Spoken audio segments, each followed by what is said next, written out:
Hi everyone, this is Vindra here in Nizhny. First World Cup match I'm watching, Argentina versus Croatia. Look at the Shomik or Bonkim. The stadium at Khomaiso. The whole stadium is filled with joy. Saifala Utpat choli ase. Croatia, Argentina. Sab phala manu yat ঘুৰি ফুৰিছে আমি ষ্টেডিয়ামৰ entrance আৰু live আজি দি থাকিম মাজে মাজে এয়া আমি গৈ আছোঁ মেইন ষ্টেডিয়ামৰ ফালে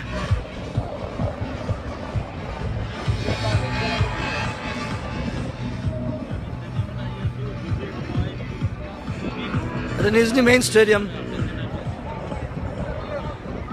এটা বিশাল জেগা হাজাৰ হাজাৰ মানুহ সোমাই আছে আমি এটা মেইন আমাৰ 1 ঘণ্টা আছে খেল আৰম্ভ হ'বলৈ ভিতৰত সোমাই মই আকৌ এটা আপডেট দিম সকলোকে মৰম জনাইছোঁ ৱৰ্ল্ড কাপ ফুটবলৰ হৈ দিছ ইজ শৌমিক